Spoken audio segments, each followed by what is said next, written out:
Yashodanandana Vraja Janarangana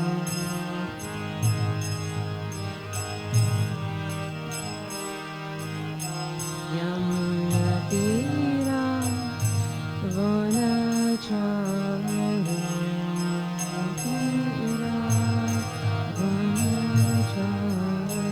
Yamunatira Vanacharya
Krishna Krishna Hare Hare Hare Rama Hare Rama Rama Rama Hare Hare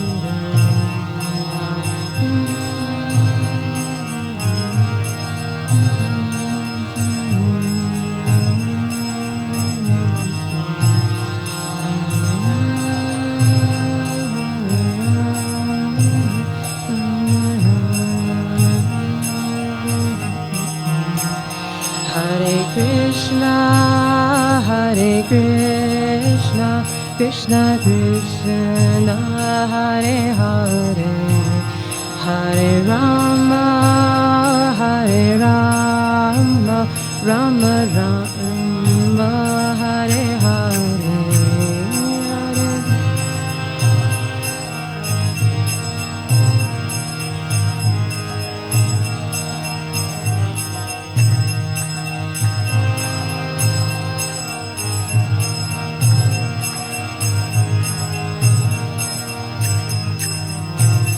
Hare Krishna, Hare Krishna, Krishna Krishna, Hare Hare, Hare Rama, Hare Rama, Rama Rama, Hare Hare, Hare Krishna, Hare Krishna.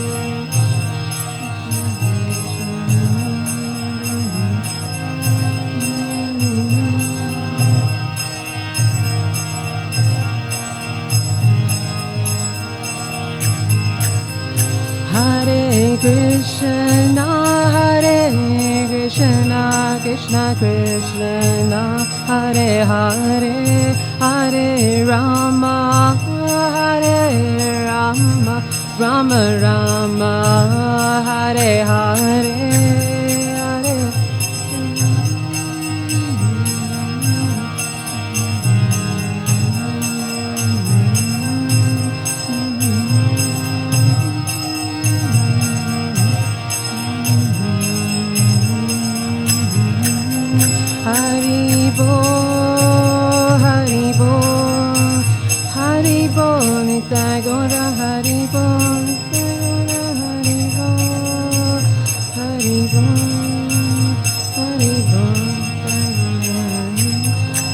Nitai Gaura Haribo, Haribo, Haribo, Nitai Gaura Haribo.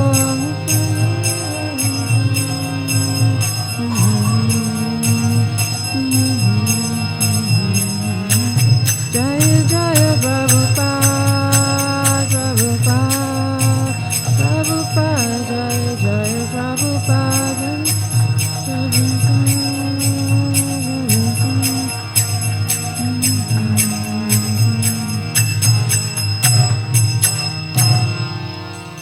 Grantara Srimad Bhagavatam ki, Srila Prabhupada.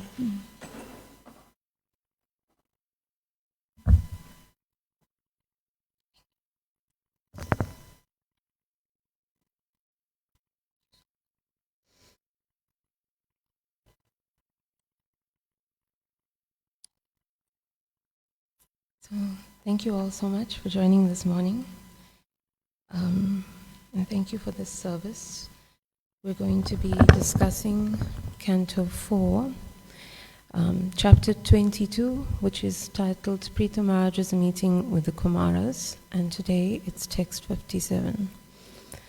Om Namo Bhagavate Vasudevaya.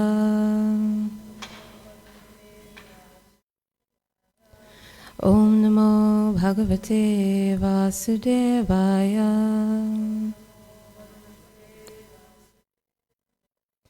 Om Namo Bhagavate Vasudevaya.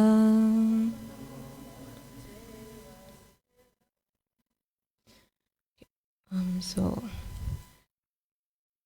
text 57.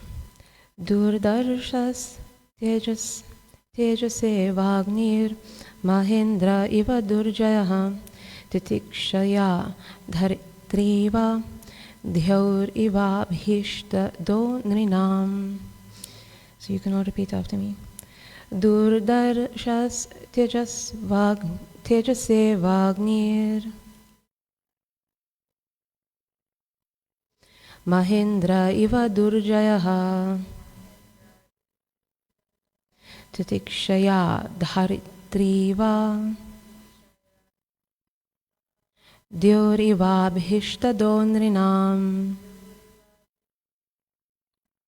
Durdarshas Tejase Vagnir Mahendra Iva Durjaya Titikshaya Dharitriva Dhyauriva Bhishta Donrinam. Durdarshas Tejase Vagnir Mahindra Iva Durjaya Titikshaya Dharitriva Dhyaur Iva Bhishta Do Nrinam. Does anyone want to recite? Durdarshas Tejase Vagnir Mahindra Iva Durjaya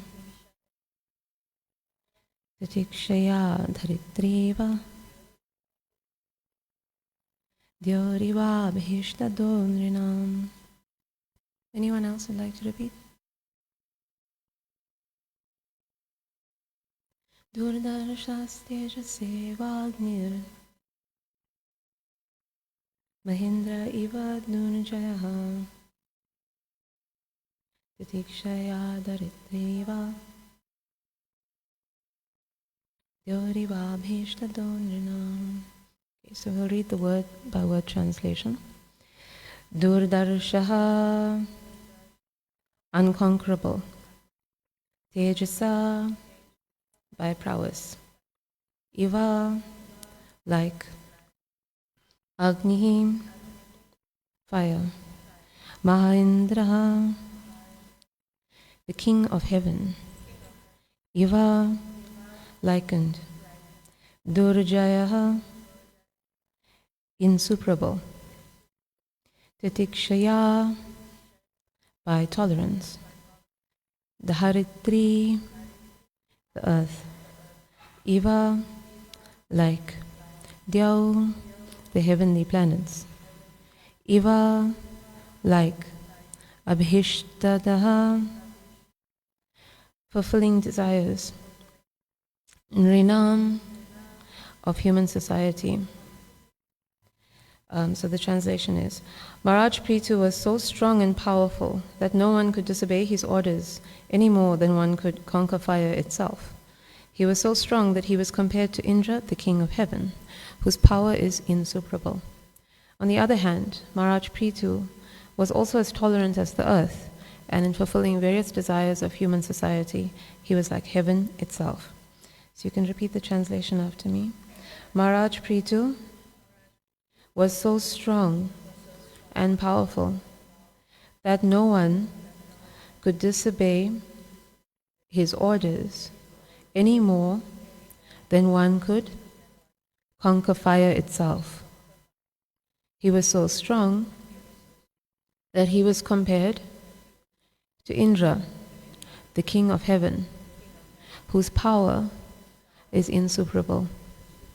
On the other hand, Maharaj Prithu was also as tolerant as the earth, and in fulfilling various desires of human society, he was like heaven itself.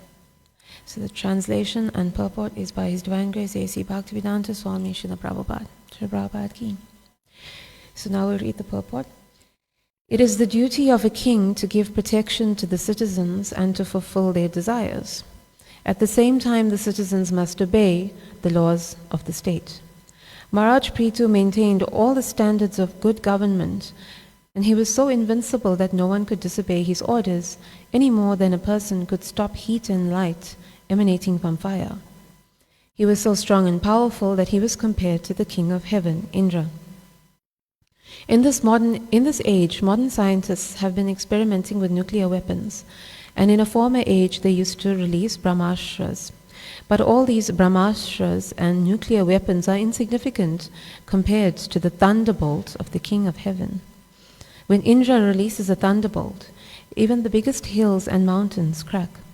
On the other hand, Maharaj Prithu was as tolerant as the earth itself, and he fulfilled all the desires of his citizens, just like torrents of rain from the sky. Without rainfall, it is not possible to fulfill one's various desires on this planet.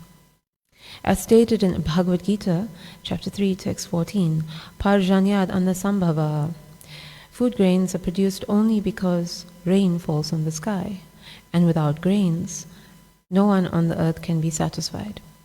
Consequently, an unlimited distribution of mercy is compared to the water falling from the clouds. Maharaj Prithu distributed his mercy incessantly, much like rainfall. In other words, Maharaj Prithu was softer than a rose flower and harder than a thunderbolt. In this way, he ruled over his kingdom. Om Jnanatirandasya Jnanangana Shalakaya Chakshurun Militam Yena Tasmai Shri Guruve Namaha Shri Chaitanya Manobhishtam Stapitam Yena Bhutale Swayam Rupa Kadamahyam Dadati Swapadantikam Nama Om Vishnu Padaya Krishna Prasthaya Bhutale Srimate Bhaktivedanta Swami Niti Namine Namaste Saraswati Deve Gauravani Pracharine Nirvishesha Shunyavari Paschatya Deshtarine Jai Shri Krishna Chaitanya Prabhu Nityananda Shri Advaita Gadadhar Shivasani Gaura Bhakta Vrinda Hare Krishna Krishna Krishna Hare Hare Hare Rama Rama Rama Hare Hare Vanshakapatarubhyascha Kripasindubhyaiva cha Patitanam Pavanebhyo Vaishnavebhyo Namo Namaha. So along with our prayers to our spiritual masters, I pray for all your blessings to do justice to this very nice verse and descriptions of Maharaj Prithu today. The verse is coming in the context of glorifying Prithu Maharaj. There's a few verses that we've been reading and will be reading about how wonderfully he ruled, but also what a wonderful person he was, what an ideal householder, And what a good devotee, transcendentalist.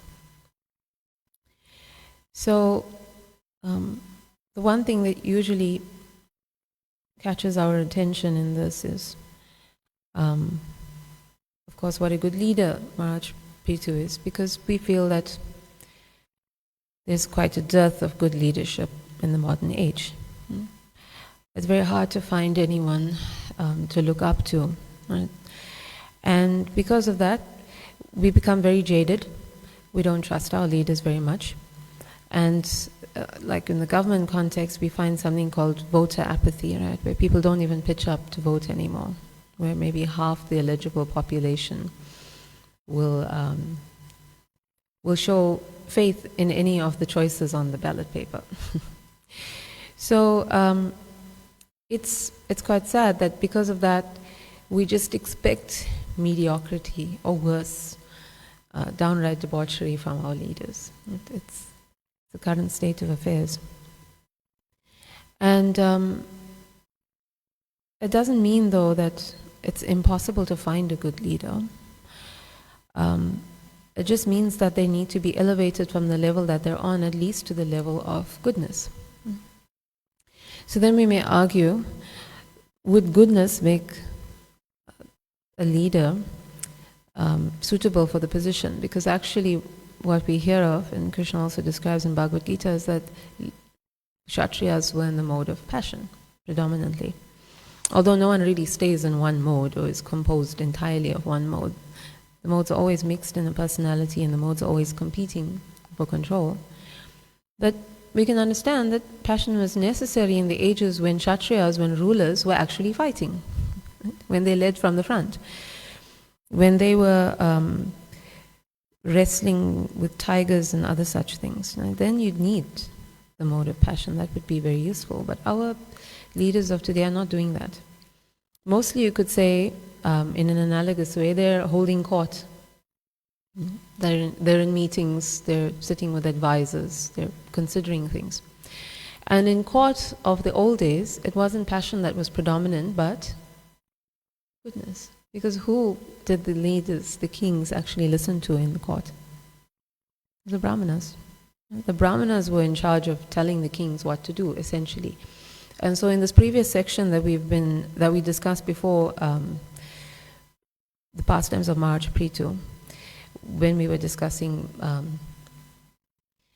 King Vena, Prithu's father, it's actually described that the Brahmanas wielded incredible powers.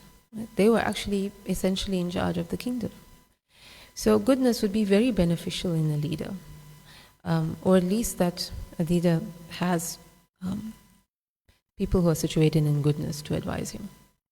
And this is what Srila Prabhupada actually wanted us to attain, at least, at the very minimum, that we become situated nicely in goodness.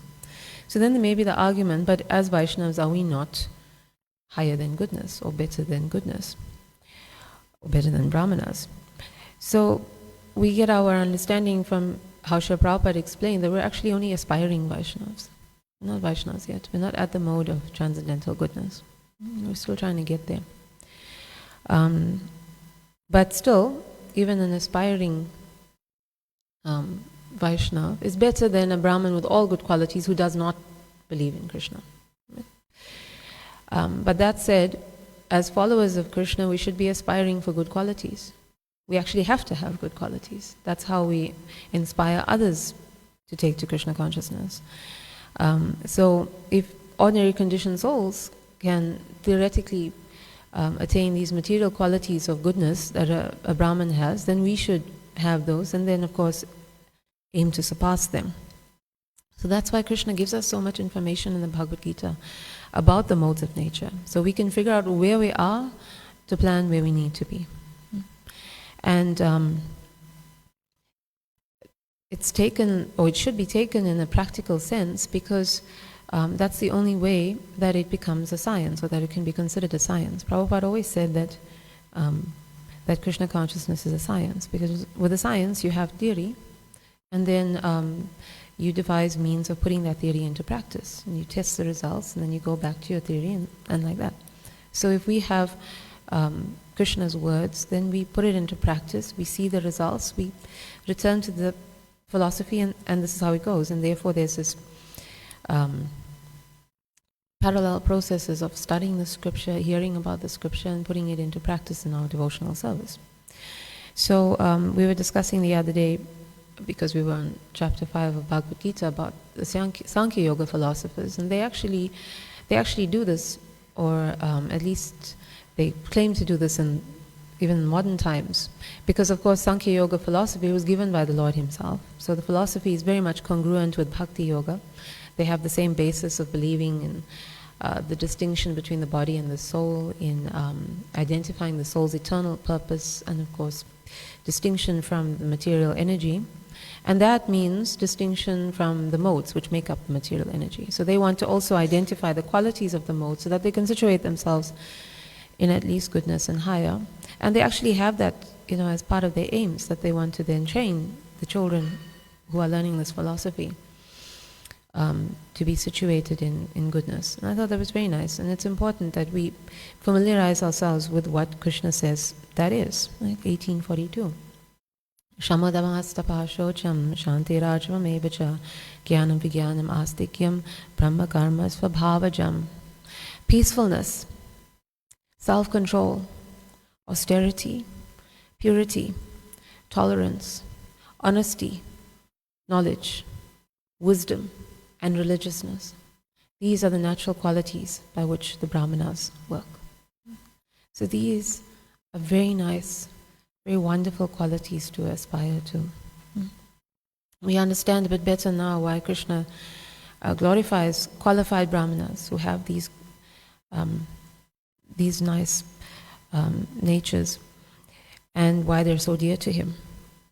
To be all of this is not ordinary. It used to be ordinary in the times when goodness predominated in the world, and now it's very extraordinary if you find someone with all these qualities. Of course, from this we also appreciate further how exalted a Vaishnava must be. If a Vaishnava is higher than a Brahmana's, Srila Bhaktisiddhanta Saraswati Thakur and all our scriptures actually teach us. And then that actually brings us to the point that the bar is quite high for us as well. At least we should get to these Brahmanical qualities. And that is very, very important. When we do that, we can become good advisors to the future leaders, or we can become those future leaders.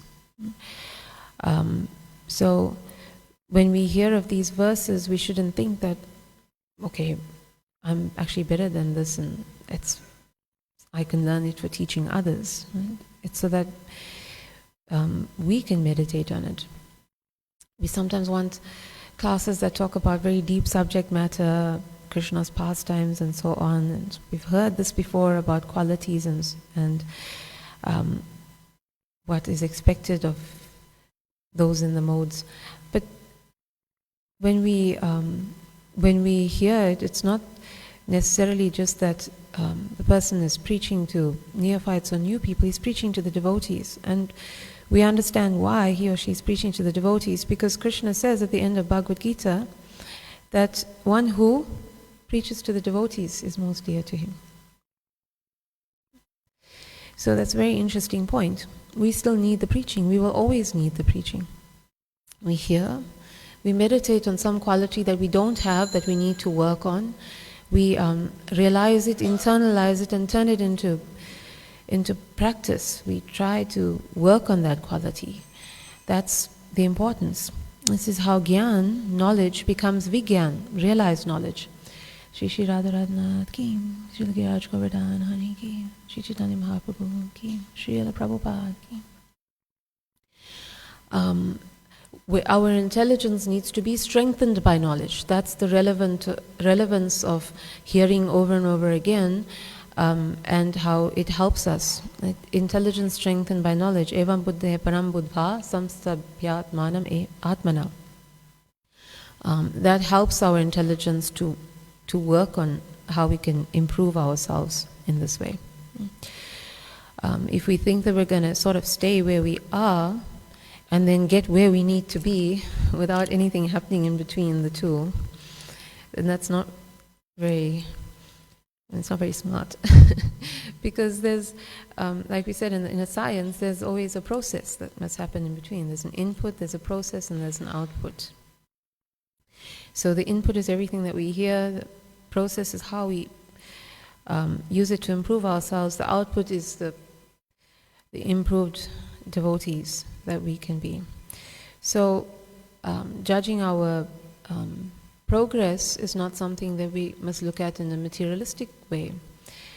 It doesn't depend on how much of praise we're getting, how many likes we have on Facebook, how many more positions we're occupying. It is how much more we're embodying peacefulness, self-control, austerity, purity, tolerance, honesty, knowledge, being knowledgeable, being wise, and being religious. And that's our markers. Those are our markers. Being in this, or being on this level, it's a stepping stone to transcendence. And that's why Vishnu himself, Supreme Personality of Godhead, he takes charge of the mode of goodness. Right? He can help those who are sincere about taking that step over to transcendence. So it's our effort. Right? We always remember from Damodara Leela, there must be our effort, and then there's the Lord's mercy. Of course, we're more dependent on the Lord's mercy than our efforts, because there's only so much that we conditioned souls can do. But out of respect for Him, we make the effort. We don't just kind of sit there and expect that He'll do everything. We make the effort, and His mercy will help us to achieve these very high goals. So it's worth noting as well that we don't take rituals like second initiation and so on to be some kind of automatic gateway to these qualities. Right? It's not like in university where if you go to the graduation ceremony and you've gotten your degree, you don't attend the first year lectures again. It doesn't work like that. In spiritual life, we're always having to hear these subject matters, no matter how basic they seem to us or not. Because when we're actually advanced, everything that we hear will be enjoyable. We won't need to be forced to do it. So we want to work on being quality devotees, which is why we said, Krishna says, Priya Krittamaha, no one will be more dear than the one who helps devotees to be of a higher quality. Because it's not quantity that changes the world for the better. It's not, quantity can change the world, but not necessarily for the better. It's quality. And that's why Srila Bhaktisiddhanta Saraswati Thakur, he wanted one moon, not so many stars. We know why. We saw what the one moon of Srila Prabhupada actually achieved. And so we can imagine if we all raise ourselves up to this higher level, how much we can actually achieve, rather than just kind of sitting and complaining about it, the state of world affairs. So Prabhupada gave us a nice analogy to help understand this when he said that if we have milk, you can certainly increase the quantity of milk, right? How much milk you have by adding water to it. But if you keep adding the water, at some point your quantity is increasing, but the quality is decreasing, and you don't have milk anymore. So we don't just want to increase the society in terms of numbers. We certainly want to increase quality. Right?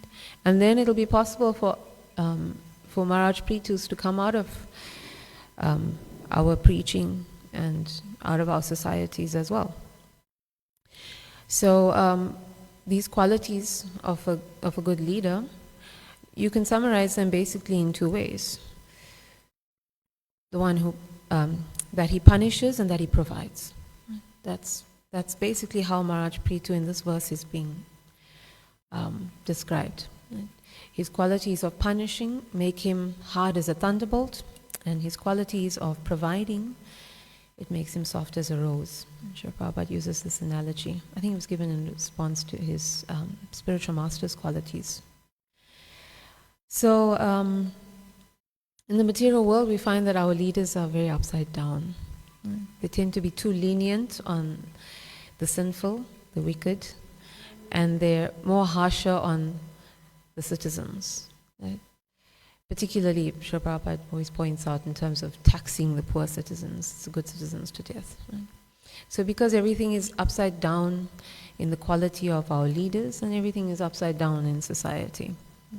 A leader is actually supposed to be very, very hard on the criminals, on the demoniac elements of society, and very gentle to the pious, the good, the religious people. So this must not be taken to refer to leaders who are very harsh to their political opponents, to those who are thinkers and philosophers that challenge their doctrines, right? Because that also happens. They can be very harsh on criminals who are not exactly criminals, people who they deem criminal. This is typical of someone who's on the level of, a leader who's on the level of ignorance. Krishna says in Bhagavad Gita that someone in the mode of ignorance doesn't know what ought to be done or what ought not to be done. That's the characteristic. And therefore, sometimes we'll read or hear the things that leaders say, and hear and witness the things they do, and wonder, how did that even happen? And it's simply because someone is so much in ignorance that they really don't know what wrong from right is. Right? They have a completely different conception of that. When someone is situated more towards goodness, then they can see, because what good actually is, because qualities of goodness is knowledge, illumination, light shining. When the light comes on, we see everything as it is. Someone in ignorance, no conception of it at all. And that's why such very ignorant leaders, they don't have the kind of capabilities, weapon capabilities, like leaders, rulers, Kshatriyas had in the past, like what Srila Prabhupada is explaining in the purport here, Brahmashras.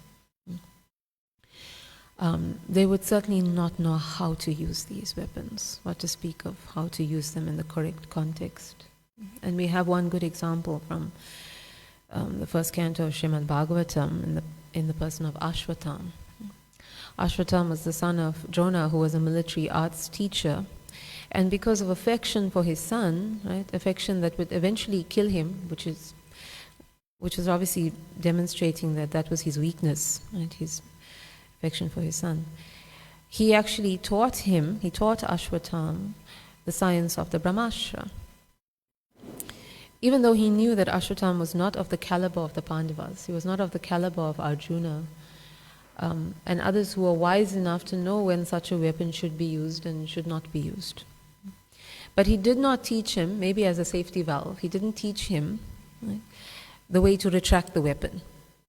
We don't have such sophisticated weapons that you can launch directly at a target that will only hit that target and not harm anything else in the vicinity, and that can actually be recalled after it's done its job.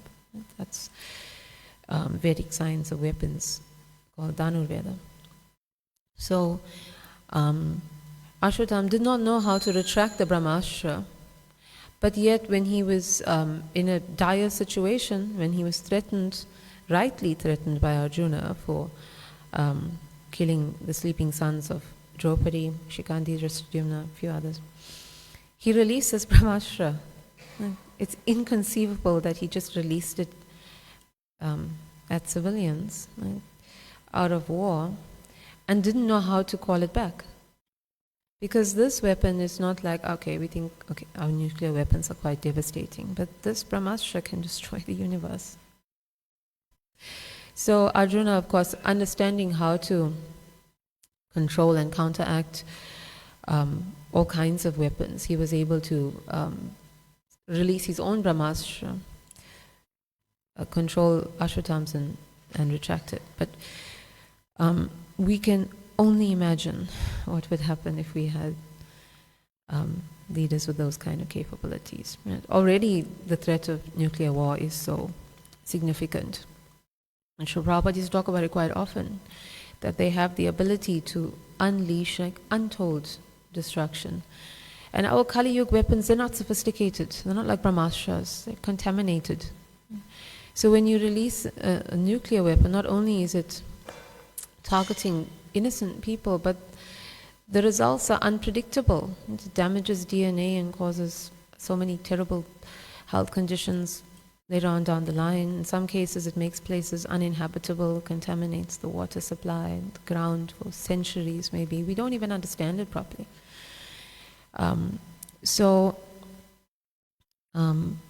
There's too many ashrutams in the world for anything very significant, any other significant weapons to be in their hands. So just on this discussion, this Brahmastra is of course a fire weapon, and nuclear weapons are also fire weapons. Srila Prabhupada explains that there are water weapons, wind weapons, there's lightning weapons as well. And Srila Prabhupada mentions this verse mentions a lightning weapon. Or at least it refers to the power of Indra, which is in his lightning weapon. So even though fire is such an extraordinarily powerful element and it can wreak quite a lot of havoc, we've harnessed it to quite a significant degree, but we have not harnessed lightning.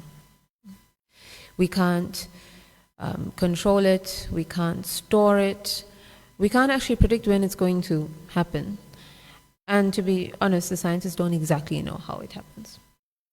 So they've had some very little success in trying to trigger it off, and almost no success in any other ways of storing it and so on, but they're sort of able to direct a bolt if they can figure out when it's going to happen. So that shows how much more powerful, right, the element of lightning is, and how powerful Indra is. There's a nice word here, Durjayaha. Durjayaha. Insuperable. I have never heard of that word before. So it's very, very insurmountable, very unconquerable. It's we can understand a word that we probably don't have an English equivalent of, because it implies someone who's so powerful. Right? So Indra is that powerful. We mustn't think that we read for instructive purposes to us of his various blunders, we could say, here and there, that he's not a powerful personality. He's very powerful. In fact, he's even mentioned in the seed verse, the most important verse of Srimad Bhagavatam, Indrari Vyakulam Loke, Mridayanti Yuge Yuge, that Krishna actually descends to destroy the enemies of Indra. Indra is important to Krishna. Krishna actually takes the position of Indra when there isn't a qualified soul, because you have to be very qualified to wield the weapon of lightning, this Vajra, thunderbolt. So Indra is able to take care of his enemies more or less. Okay, we do read, of course, of enemies that are even more powerful than he can handle. But if we consider that he's been ruling, or he rules for a Manvantar, 300 and almost 7 million years in our time, and he's been defeating lots of demons in that time, he does pretty well. It's just a handful of the demons that are actually coming here for Krishna to kill, because Krishna wants a good fight. So it doesn't mean that Indra is weak by any means. He's Durjaya. But Krishna is also referred to in Srimad Bhagavatam as Durjaya. And he's even more unconquerable than Indra. The only way that Krishna can be conquered is not by weapons, but by love. That's how Krishna is conquered. So therefore we can appreciate from this how powerful Maharaj Prithu is, right? Because he is compared to the insuperable Indra. So as wonderful as his powers are to punish the wicked, are his qualities of tolerance, right? And magnanimity. That's his softness. We can appreciate why it's important, or why it's a superpower, being tolerant, because we all could release a thunderbolt at someone who frustrates us. It's much harder to tolerate them. So you have to be just as powerfully tolerant. And this is what Maharaj Prithu was, very tolerant. So he is compared to one of the most tolerant personalities that we know, the earth. The earth is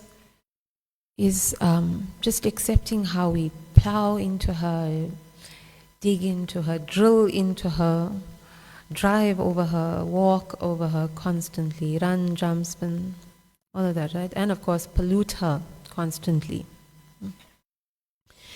but not a single complaint. Because even though there are some times that we glorify her, it's very minuscule compared to how much we actually abuse her. So this is a pretty extraordinary superpower. And where did she get it from? Where did she get her power from? Or whose power is she? She's Krishna's power. Bhu Shakti. She's the power of Krishna. So we don't always associate Krishna with tolerance because we think he's punishing us all the time. That's our problem. We think that that Krishna, he doesn't tolerate us. And that's not true. We don't actually understand how much we do and how much we deserve for that and how little Krishna actually punishes us. We have to learn some lessons. And actually from the first canto of Srimad Bhagavatam, it's not Krishna that's punishing us. Who's really punishing us? It's the material energy. It's another one of Krishna's energy. It punishes us on his behalf. Because Krishna is just all love. He's really all love. Even when he kills the demons, it's Vishnu within him. It's the other side that kills the demons. Krishna doesn't kill. And he doesn't punish, it's Maya. And sometimes I think that, she actually has to protect him from us because he's just so loving and so tolerant and things. We just take advantage of it. And she has to test us constantly, especially when we're on the path of spiritual life. We think that when we come to spiritual life, it becomes easy. It becomes more difficult because she's checking, do you really want to love Krishna or is there something else in your mind? Right? She has to make sure. That's her job. So Krishna's, his external energy protects him and his internal energy as well. So in the class, Radhanath Maharaj was explaining that when Krishna comes to this world as Lord Chaitanya, Srimati Radharani's luster protects him. When he falls to the ground, he crashes to the ground. He has extraordinary ecstatic feelings. So he doesn't get bruised because Srimati Radharani's luster is protecting him. And then in another class, His Holiness Giriraj Maharaj was explaining that Krishna's pastime potency protects him from Mother Yashoda tying him up. Pastime energy is like, no, this can't happen. Krishna can't be tied up. So Krishna actually has to feel sorry for his mother and then just tell his energies, okay, just back up a little bit. Give his mother a chance. And even though Krishna's energies are very wonderful and they're protecting him in these ways, when Krishna comes in his most merciful incarnation, not Lord Chaitanya, Lord Nityananda, the energies, Krishna's energies are, they're actually completely powered down. They're powered down to the degree that Lord Nityananda is just available to anyone and everyone. He doesn't have that curtain over him. Right? We remember from Bhagavad Gita, Krishna says that the fools deride him, they don't understand. There's a curtain of the external energy over them and the curtain of his internal energy over him, and that sort of protects him from them. But Krishna puts himself out as Lord Nityananda, puts himself out there for anyone and everyone. So much does he want to give himself, give the holy name, give his mercy. And what does he get for that? He gets struck with a wine pot. It's not like being struck by Bhishma Dev in the battle of Kurukshetra. Bhishma Dev's arrows, they're being fired with love. Krishna enjoys that. He enjoys it. But when Madai strikes him with a water pot, it's in anger. He's not trying to enhance his relationship with Krishna. He's actually trying to prevent that relationship from being established. It's painful. Right? You can imagine how insulting it would be. Like walking in Bangladesh market and some drunk smacks you with a beer bottle. It's insulting. You're in public, you're being hit by someone. So this is how tolerant Lord Nityananda is. What he exposes himself to for us. And it's not over in a sense. He's still here. He's still here and we're still rejecting him in so many ways. That's when we reject the opportunities that he gives us to improve ourselves. We're rejecting him. So the Lord is extraordinarily tolerant. And this helps us appreciate the level of tolerance that Maharaj Pitu had when it was required of him. Right? As much as he punished, he was tolerating. And the other quality of his that's highlighted is how he was able to provide for all his citizens perfectly, all their desires. So there again, we may protest. Srila Prabhupada liked that word, protest. We may protest. Krishna doesn't give us what we want. He's not fulfilling all our desires like Maharaj Prithu. Well, he gives us what we need, what's good for us. We don't have the intelligence yet. Right? We still have a long way to go before our intelligence is armed as much with knowledge like it needs to be. But when we have that intelligence, we'll see that that whatever Krishna gives us is always good for us. It's always good for us. And then when we come to that spiritual level, then we are absolute. Right? Brahma Pranam, Brahma Havir, Brahmagno, Brahmanahutam. We become of the same quality of Krishna even if we're not as great as him. And then our desires automatically are the same as his. And then we find that he fulfills it. Right? It's actually good. It's absolute good. So for his good citizens, Maharaj Prithu was raining everything that they needed. So rain is a very good analogy to explain magnanimity, because from rain everything comes. Right? Krishna explains in Bhagavad Gita, because we just have these artificial means of getting everything. We don't understand that the natural system is perfect. When the rains fall to the earth, we get grain, which is of course directly a food product. We get grass. Cows eat grass, and from that they produce milk products. From milk products we get ghee, and then the grain and the ghee is offered in the yagya, sacrificial fire. And those sacrificial fires, for those who are more on the karma kanda side, will please the devatas, who will then supply everything that is necessary, right, for living happily and peacefully, Krishna says. And for the devotees who then offer these nice natural products, grain and milk products to Krishna, Krishna supplies everything. Of course, even through the devatas, Krishna supplies everything. It's just a roundabout way of getting there, but still. The bottom line is that rain is produced from yagya. In this age, the Sankirtan yagya is the most effective, and of course, directly devotional service to the Lord, and we will get rain through that, from which we get everything else. And there's no need for so much of artificial production, which has so many side effects. Nothing material, just like nuclear weapons, does not have side effects.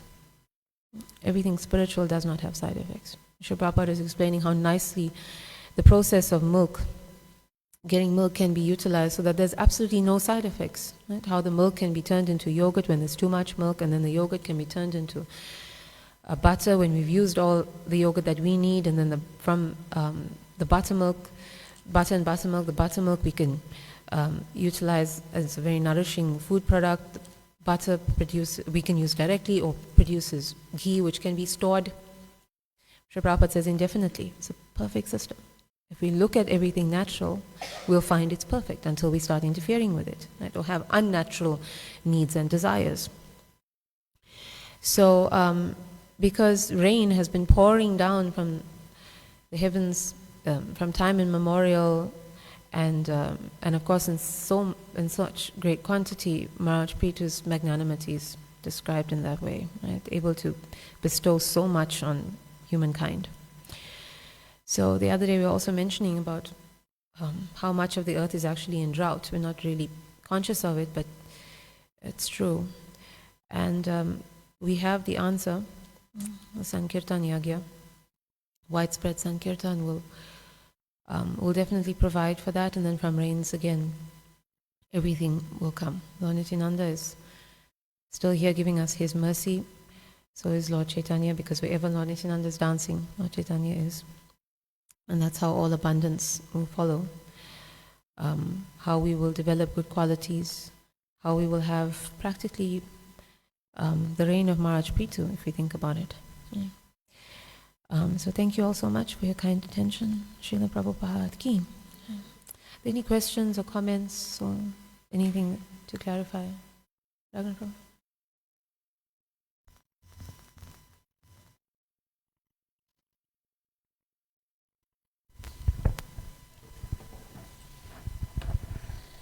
Hare Krishna. Hare Krishna. So thank you very much. I was just thinking, you're talking about the mode of goodness. When one's situated in the mode of goodness, and Brahmins are generally in the mode of goodness, but there is certain pitfalls in goodness also. Yes. So one of them is that you become very content. You know, I'm a nice person, I'm good.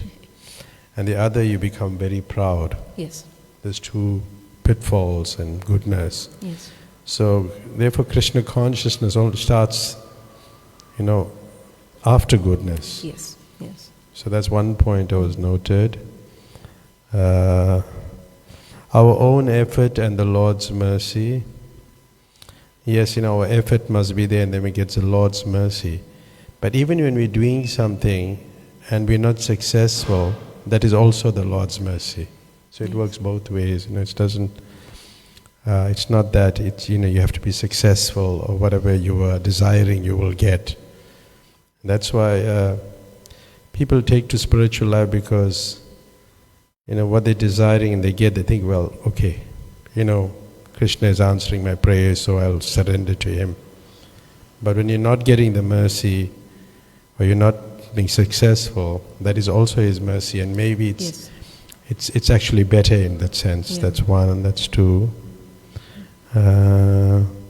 Quantity cannot change the world. The quality, yes, the quantity is when it comes to Krishna consciousness. Then the quantity, in chanting, quantity improves quality. Because if you say, I'm going to chant 1 round with quality, that's not going to happen. So the quantity increases quality. That's according to Srila Prabhupada. That's how it is. Because sometimes devotees have this idea that if I'll just chant 1 round, then with good quality, that's better than 16 rounds. But it has to be the other way around. That's another point. Like Indra. Anyway, I won't comment on that. Yeah, that's all. Thank you. Thank you so much. Yeah, you're absolutely right. We don't want to stay in goodness. It's just a stepping stone eventually to coming to spiritual, to transcendental goodness. Because you also taught us that, that, like Krishna says, modes are always competing. When you're in goodness, there's an opportunity for passion to pull you down, for ignorance to pull you down. So we should aim to get there as like, we could say it's like a medium-term goal, maybe, to eventually coming to the right goal. I like the point about quantity and quality. That's very true. Yeah. Thank you. Anyone else have any comments or questions?